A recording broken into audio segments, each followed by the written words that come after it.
देवाय हरये परमात्मने प्रणतः क्लेशनाशाय गोविन्दाय नमो नमः। नमः परमहंसास्वादितचरणकमलचिन्मकरन्दाय भक्तजनमानसनिवासाय श्रीरामचन्द्राय। वागीशायस्य वदने लक्ष्मीर्यस्य च वक्षसि यस्यास्ते हृदये संवित् तं नृसिंहमहं भजे। गुरुर्ब्रह्मा गुरुर्विष्णुर्गुरुर्देवो महेश्वरः गुरुसाक्षात् परब्रह्म तस्मै श्री गुरवे नमः। भगवत चरण कमलानुरागी सभी आत्मीय स्वजन प्रियजन, आप सभी को मेरा प्रणाम वंदन, आप सबका अभिनंदन। राधे राधे। स्वाध्याय परिवार के सभी प्रभु प्रेमीजन, श्रीमद् भगवद गीता के चिंतन की यात्रा में आज मंगलमयी यात्रा का हम लोग प्रारंभ करें 103वां दिन, और प्रभु की मंगलमयी कृपा से श्रीमद् भगवद गीता पर चिंतन चल रहा है। और उसमें जो महत्वपूर्ण विषय है, अर्पण तर्पण वाली बात भगवान जो कह रहे हैं, उस पर हम लोग यात्रा कर रहे हैं। और कल हम लोगों ने जो 27वें श्लोक में प्रभु ने जो बात कही, उस पर थोड़ी यात्रा किए थे। और ये जो मदयाजी जो भगवान ने मदयाजी यान्ति मदयाजिनोपि माम, ये जो बात प्रभु ने कही, मानो इसी की एक व्याख्या विश्लेषण भगवान कर रहे हैं। तो अब हम लोग 27वें श्लोक में हम लोगों ने यहाँ यत् करोसि यदश्नासि, ये दो शब्दों पे तो चिंतन किया था। संभवतः आप सब इसको विज्ञात है आप सबको।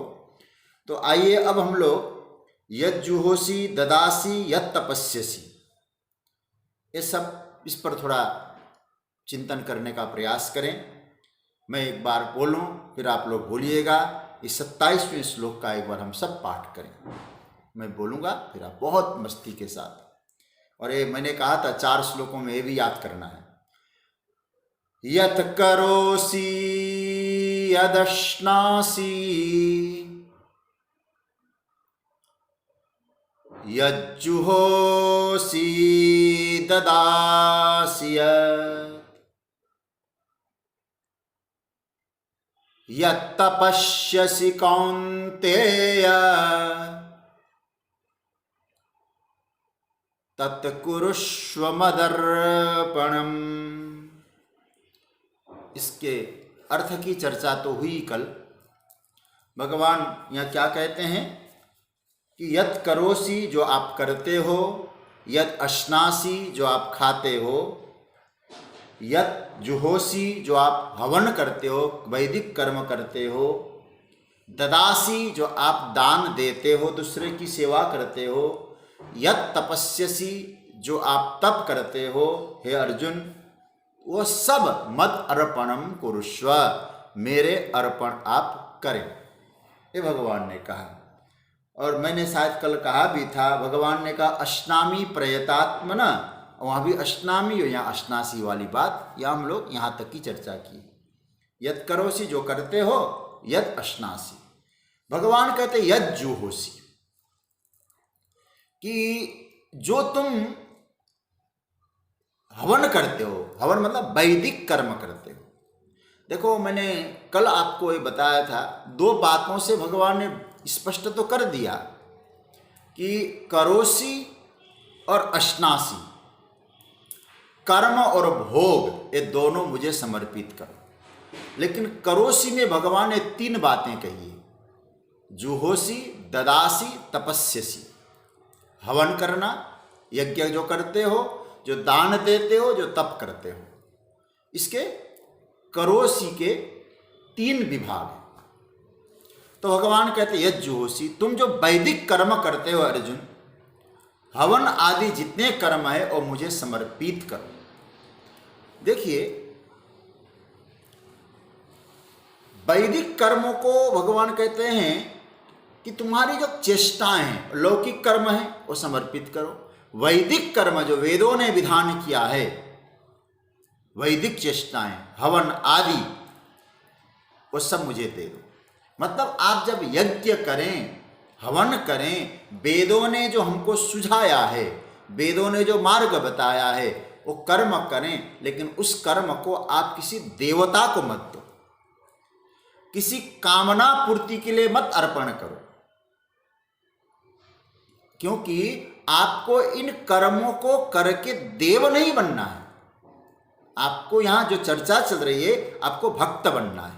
भक्त का अर्थ है भगवान से जुड़ना। ये जो वैदिक कर्म इत्यादि भी जो आप कर रहे हैं, अमर बनने के लिए नहीं कर रहे हैं। अमर बनने वाले तो खूब किए हैं, वो जो कहने लगे थे, हम काहू के मर ही न मारे, रावण, मैं किसी से न मरूं, इसलिए वैदिक कर्म नहीं है अर्जुन। भगवान कहते तुम्हें भक्त होने के लिए करना है, तो भक्तों के लिए जो ठीक है वेदों में जो बताया है वो करो, लेकिन आप कर्म के बाद एक कहो कि मुझे यह चाहिए। भक्त बनने के लिए कर रहे हो तो आप केवल कहो, जो भी करो आपका लक्ष्य भगवान का प्रेम यही होना चाहिए। श्रीमद् भागवत में भगवान कपिल माँ देवहूति को उपदेश करते समय कहते हैं कि माँ, मेरा जो भक्त है कर्म त्यागी नहीं होता है, लेकिन उस कर्म का फल मुक्ति भी नहीं चाहता है। देखिए, यह बड़ा सुंदर सूत्र है।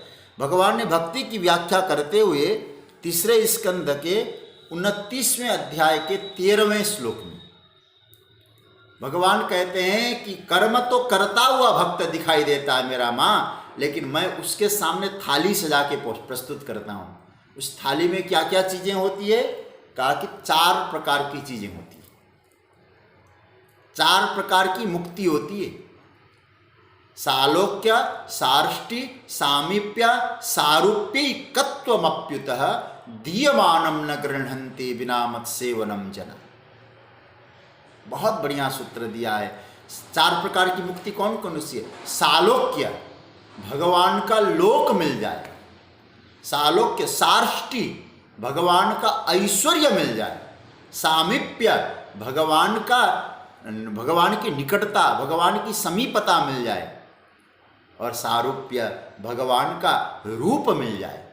ये मुक्ति की अलग चर्चा है, मैं इसमें नहीं जाऊंगा, लेकिन भगवान कहते हैं दीयमानं गृह्णन्ति, मैं देता हूं फिर भी वो लेता नहीं। क्या कहता है? बिना मत्सेवनं जना, मुझे तो सेवा करनी है, मुझे तो कर्म करना है, मुझे तो केवल केवल केवल परमात्मा की प्रसन्नता के लिए ही लौकिक और वैदिक कर्म निष्पन्न करना है। तो सज्जनों, कहने का अर्थ यह है, भगवान कहते हैं यज्जुहोषि, जो भी आप करते हो किस लिए कर रहे हो? भक्त बनना है आपको। वो सब क्या करो फिर? भगवान कहते हैं मत अर्पणम कुरु, मेरे में अर्पित कर दो। इसका अर्थ क्या है? वैदिकम, इसका अर्थ आचार्यों ने लिखा, वैदिकम कर्माणि अपि कुरु तानि सर्वाणि कर्माणि मत अर्पणम कुरु। भक्त नहीं कहता है कि मैं वैदिक आदि कर्म क्यों करूं, ये हवन उवन से क्या आवश्यक है, मुझे यह नहीं करना है। अरे भैया, ये फूल चढ़ाना, अक्षत चढ़ाना, स्वाहा स्वाहा करना, ये पाखंड है। कभी कभी इस प्रकार की जो वृत्ति है ना, गोस्वामी जी ने तो स्पष्ट लिखा है, जिमी पाखंड बाधते लुप्त भय सदग्रंथ, ऐसे पाखंडियों ने हमारे सदग्रंथों को लुप्त कर दिया। अरे भाई, महापुरुषों ने जो मार्ग दिखाया, मुनि न प्रथम हरि कीरति गाई, तेहि मग चलत सुगम मोहि भाई। सनातन वैदिक परंपरा जो भगवान कह रहे हैं, यहां हवन भी है अर्जुन। ये वैदिक परंपरा का दिव्य सेतु है। हम चींटी की तरह यदि हम सोचें कि बिना सेतु के उस पार चले जाएं, कठिनाई होगी, लेकिन चींटी को समुद्र पार, सागर पार, नदी पार करना है, कोई तालाब को पार करना है, तो यदि वहाँ पुल बनाया हुआ है, सेतु बनाया हुआ है, तो चींटी सेतु से चले तो सहज रूप से पार उतर जाएगी।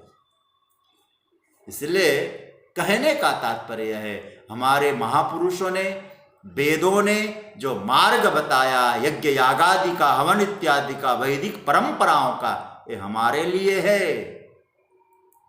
सहज रूप से हम आगे बढ़ सकें, इसलिए कहा गया है। मैं स्मरण करना चाहूँगा ऐसे एक महापुरुष का, जिनका सान्निध्य मैंने ज़्यादा तो नहीं, कभी कभी पाया।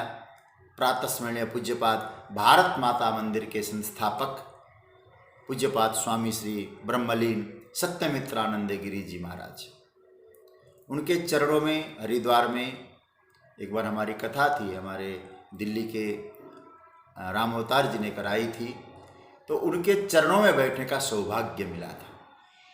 बहुत देर तक प्राय जाते थे, मिलने बैठते थे, बहुत अच्छा लगता था। एक दिन उन्होंने बहुत अच्छी बात कही,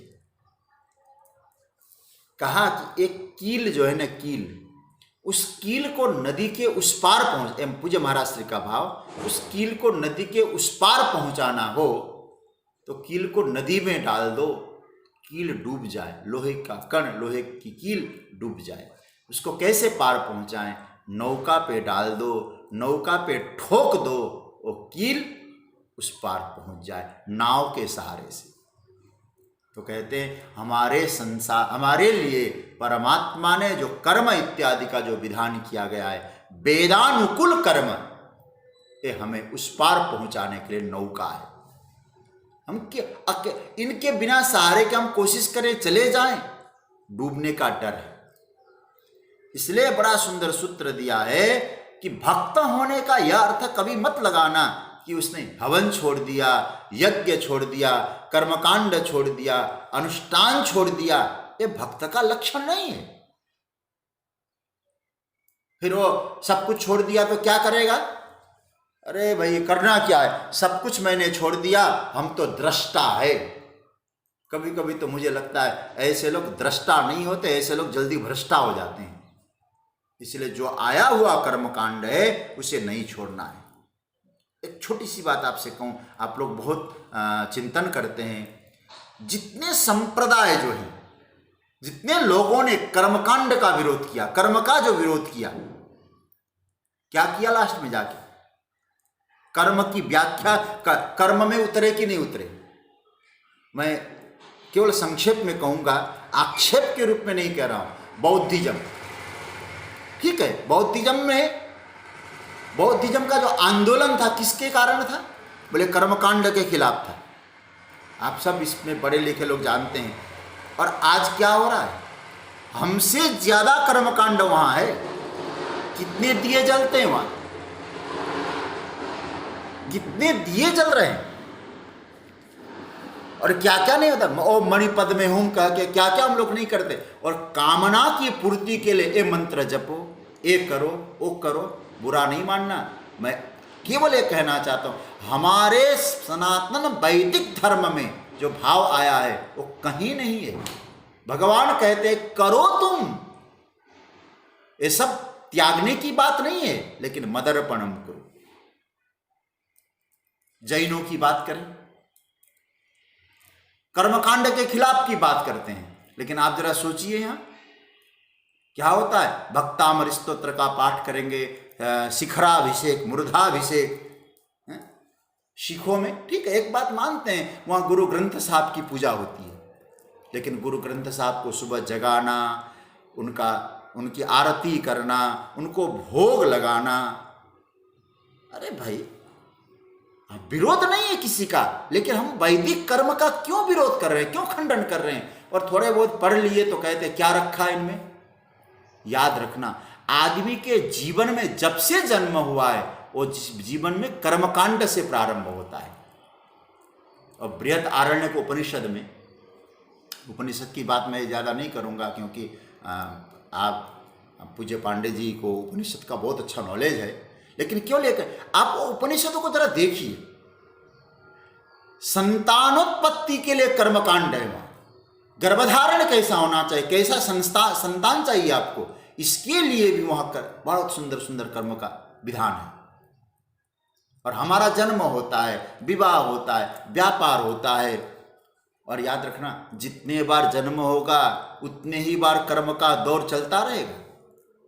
अब होता क्या है, जन्म हुआ, आज जन्मदिन, ठीक है, इतने साल के हो गए, और हम लोग क्या करते हैं, बोले कर्मकांड करते हैं कि नहीं करते, आप जरा सोचिएगा। अब उस समय चाहे आप आयुष्य होम करें, चाहे अष्टचिरंजीवियों की पूजा करें, चाहे केक काटें, गुब्बारे फोड़ें, आपकी मर्जी है। लेकिन मैं तो केवल इतना कहना चाह रहा हूं, हवन करने में आपको कर्मकांड नजर आ रहा है, पाखंड नजर आ रहा है, अष्टचिरंजीवियों को पूजा करने में पाखंड नजर आ रहा है, और गुब्बारे फोड़ने में और केक काटने में आपको किसी प्रकार का कर्मकांड नजर नहीं आता। भगवान कहते ऐसा नहीं, जुहोसी वैदिक कर्म करो। विवाह के वर्षगांठ होते हैं, सेलिब्रेशन करते हैं, चाहे वहां रुद्राभिषेक करें, कोई हवन करें, कोई चाहे यज्ञ करें, कोई रेस्टोरेंट में जाके हमारा सेलिब्रेशन करें। मैं केवल इतना कहना चाहता हूं, आप धार्मिक रूप से कर रहे हैं या पश्चिमीकरण हावी होके कर रहे हैं, करेंगे जरूर आप, लेकिन केवल मैं इतना कहूंगा आपसे, हमारी संस्कृति, हमारी विचारधारा पश्चिमीकरण हो जाए तो अस्त होने में देरी नहीं लगती। आप लोग गीता स्वाध्याय करते हैं, इतनी सी बात समझ लेना, सूर्य जब पश्चिम दिशा की ओर जाए अस्त होने के लिए जाता है। अपने वैदिक सनातन परंपरा को समझने की कोशिश करना। मुझे तो इतनी प्रसन्नता हुई है, कल आदरणीय आज भी स्वाध्याय में हैं चंदा कासट जी, बहुत स्नेह मेरे प्रति, पारिवारिक सदस्य की तरह देखती हैं हमको। उन्होंने अकोला से कहा कि जब से पूज्य पांडे जी ने हवन के विषय में कहा, उसी दिन से मैंने हवन प्रारंभ किया। हमारे गिरीश जी गोंडा से, मैंने कल भी जिनके बारे में कहा था। ये क्या है, मतलब एक तरह से हम अपने वैदिक सनातन परंपरा को कैसे निभाएं। तो कहने का अर्थ यह है, धार्मिक रूप से, वैदिक रूप से करना कोई दंभ नहीं है, हमारे शास्त्रों की आज्ञा है। अच्छा, आप जरा सोचिए, एक कोई धर्म आप बताइए जिसमें कहीं कर्मकांड का विधान न किया गया, ऐसा कोई धर्म आपको नहीं मिलेगा। लेकिन आक्षेप हम वैदिक धर्म पर ही करते हैं। अरे भाई, यहां तो भगवान कहते तुम करो, लेकिन करने के बाद क्या करो, यज्जुहोषि मदर्पणम कुरु। यहां अर्पण है, तर्पण है, समर्पण है, ये दिव्य कर्मकांड है। सज्जनों, भक्ति का अर्थ अवैदिक होना नहीं है। यज्जुहोषि, आप यज्ञ करो, कर्म करो, भगवान का तो केवल इतना कहना है, तदर्पि मदर्पणम कुरु, ये भाव है। तो यज्जुहोषि, जो हवन करते हो, वैदिक कर्म करते हो, छोड़ो नहीं, करो, जब आवश्यक हो करना है उसको। हमारे यहां पंच यज्ञ की चर्चा आती है। यद ददासी, यद करोसी, यद अश्नासी, यद जुहोसी, यद ददासी, जो आप देते हो। दानम करोसी, देखो जो दान आदि क्रिया करते हैं, भगवान कहते हैं, हे अर्जुन मत अर्पणम कुरु, मुझे समर्पित करो। देश काल पात्र देखकर आप दान दो। जो आपने कमाया है उनमें से कुछ हिस्सा निकालो, आवश्यकता जहां समझते हैं आप वहां दो। लेकिन देते समय भाव ये रहे, मैंने दिया है, प्रदर्शन के लिए न हो। मैंने कमाया, मैं क्यों दूं, भगवान कहते ये भाव नहीं होना चाहिए अर्जुन। आपने नहीं कमाया है, भाव, भक्त का भाव क्या रहता है अर्जुन? भक्त कहता है मैंने नहीं कमाया, मुझे प्रभु ने दिया है, इसीलिए दिया है कि मैं दूसरे को दे सकूं। नहीं देंगे तो क्या होगा? अब केवल इतना समझ लेना, नहीं देंगे तो क्या होगा। हमारे शास्त्रों ने एक बात कही है, दानम शब्द पर बहुत ध्यान देना। भगवान जब भिक्षुक लोग हमारे घर में भिख मांगने के लिए आते हैं ना, कोई सामने भिक्षुक लोग, हमको केवल भीख मांगने के लिए, वस्तु मांगने के लिए नहीं आते, उपदेश देने के लिए आते। आप कहेंगे ये भिखारी लोग क्या उपदेश देंगे? हमारे यहाँ बहुत सुंदर श्लोक है एक, भिक्षुकः नैव भिक्षन्ति बोधयन्ति गृहे गृहे दीयताम दीयताम लोका अदातु फलमिदृशम्। बहुत सुंदर सूत्र दिया। बोले देखो, वो कह रहे हैं कि भिक्षुका नैव भिक्षन्ति, भिक्षा नहीं मांग रहे हैं, बोले उपदेश दे रहे हैं। क्या दे रहे हैं? बोले मुझे दे दो, जो बन सकता है, जो श्रद्धा है दे दो, यदि नहीं दोगे तो हम जैसे बनोगे। क्यों? हमारे पास भी था, हमने दिया नहीं, आज देखो हम तुमसे मांग रहे हैं, देना है मुझे। एक बात और कहूं, बुरा मत मानना, होगा तब दूंगा ये मत कहो, आप देने लग जाओगे तो होने भी लग जाएगा। तो क्या हुआ? हम देंगे, भाव क्या रहे? हमारा जो मालिक है ना, हमारा जो परमात्मा है, हम जब देंगे वो प्रसन्न होगा। दान से द्रव्य शुद्धि होती है। हमारे पास जो द्रव्य है ना, उसकी शुद्धि दान से है। स्नान से तन की शुद्धि होती है, भगवत आराधना से मन की शुद्धि होती है। और आपके पास जो द्रव्य है, दूसरे की सेवा में सामर्थ्य के अनुसार आप देंगे तो उससे आपके धन की शुद्धि होती है। कलयुग में तो दान की बड़ी महिमा है। तो भगवान कहते जो आपके पास है वो दूसरे को देना चालू करो, ये दान। लेकिन जो आपने दिया, मैंने उनको दिया, इस भाव से नहीं, परमात्मा ने मुझे दिया था, उनका था, इतने दिन मैंने अपने पास रखा, आज उनको देकर कृतार्थ हो रहा हूं, ये भाव। उनको दिया है मैंने, मेरा नहीं था बल्कि उनका था, मैंने आज उनको समर्पित कर दिया, धरोहर के रूप में रखा था। तो जनों, ससत्व निवृत्ति पूर्वकम परसत्वोत्पादानम दानम, ये भाव है। मेरा है ऐसा नहीं, प्रभु का है, और प्रभु ने इनको माध्यम से स्वीकार किया है, तो आपका वो दान अर्पण हो जाएगा। यद ददासी मदर्पणम कुरु। अब आगे कहा यद तपस्यसि।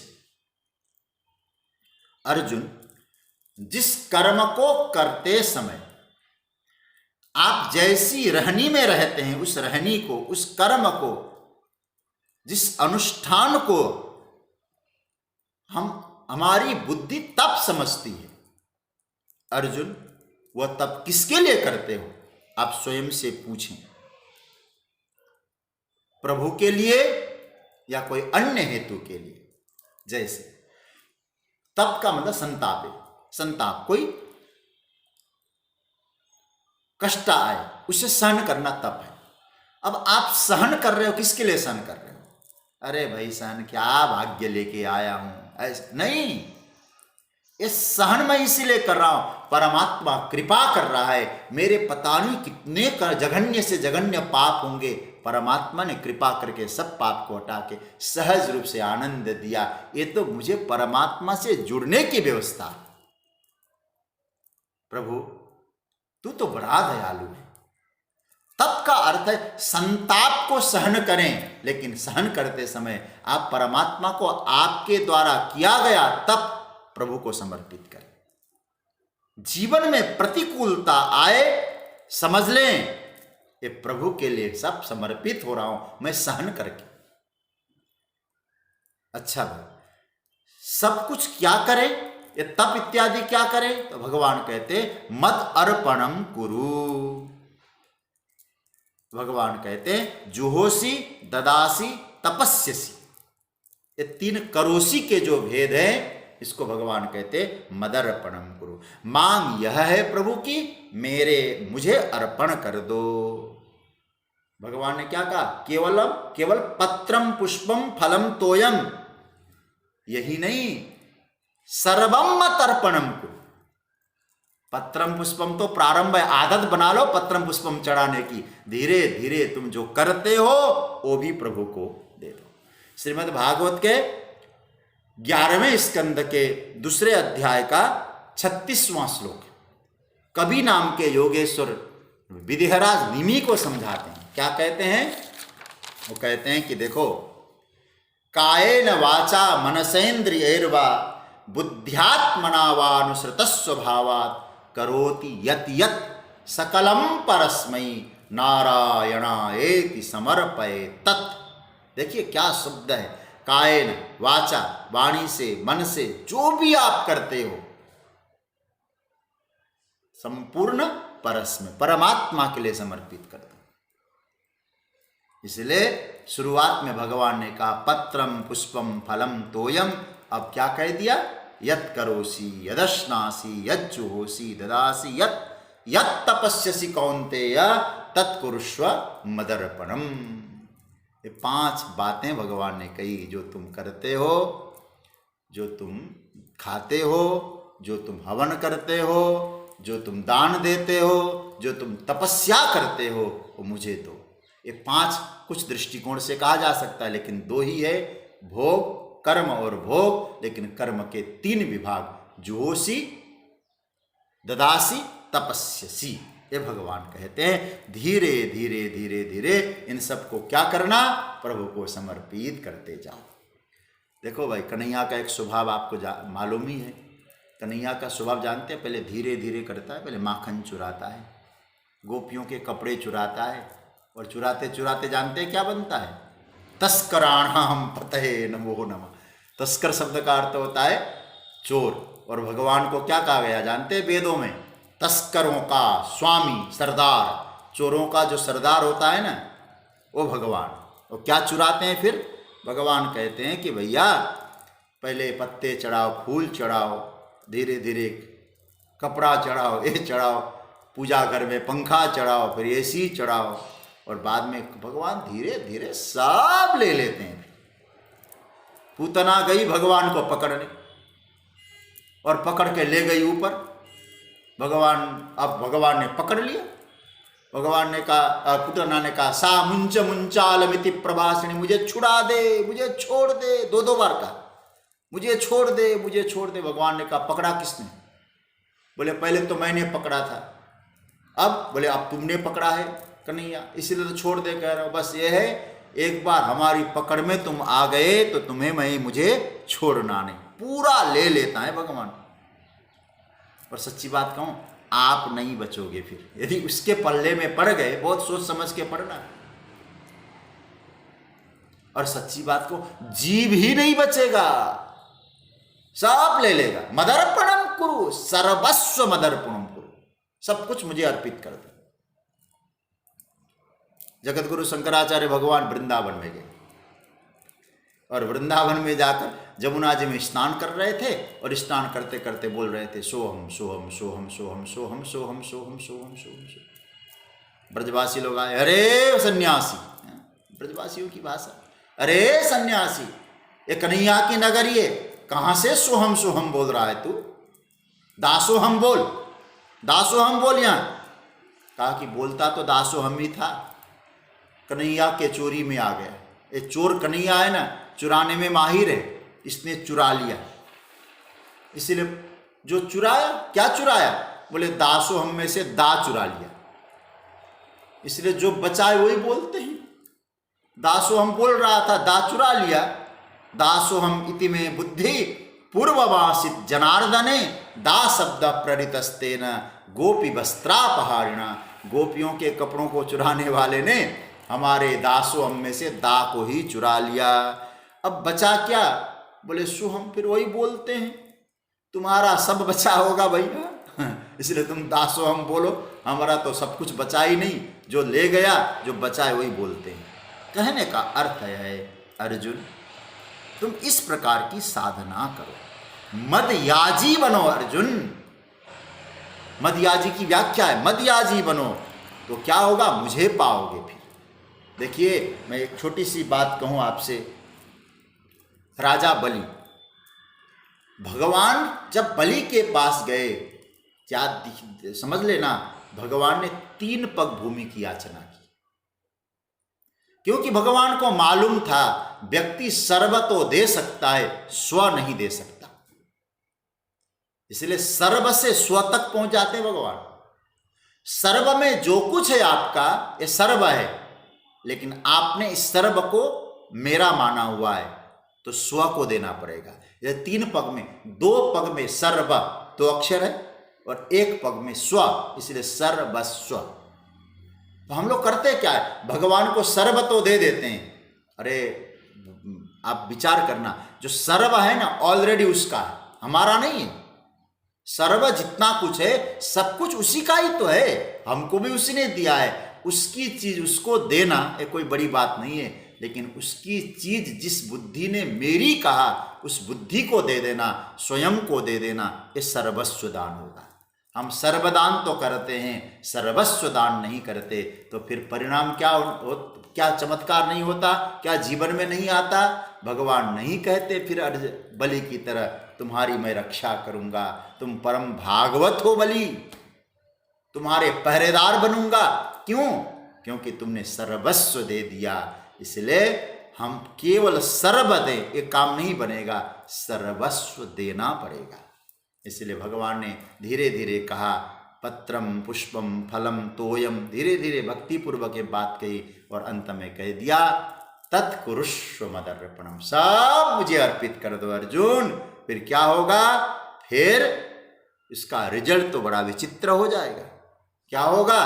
तुम्हारे जीवन में किसी प्रकार का कर्म बंधन नहीं होगा, फिर मुझे प्राप्त करोगे। आप जरा सोचिए सज्जनों, मैं तो केवल इतना आपसे निवेदन करूंगा, भगवान कहते हैं कि अर्पण करो अर्जुन और मुझे ले लो तुम। सत्सूत्र जरा समझना, तुम अर्पण करो और मुझे ले लो। जो भगवान आगे जो श्लोक है 28वां श्लोक, उसमें क्या कहते? मामुपैस्यसि, मुझे प्राप्त करोगे। तुमने स्वयं को समर्पित जिस दिन कर दिया, समर्पण की भावना को बढ़ा दिया, उसी दिन मैं तुमसे कह सकता हूं तुम मुझे प्राप्त करोगे, मुझे ले लोगे। तो ये समर्पण का जो भाव है बहुत दिव्य भाव है। अर्पण करो, प्रभु को ले लो। इतना सुंदर सौदा हमको ठाकुर जी ने दिया है, ऐसा दिव्य रूप हमको प्राप्त हो रहा है। अभी आप लोग अपने जहाँ है आनंद से बैठे रहें। एक तो निवेदन मैं करना चाहूँगा, अभी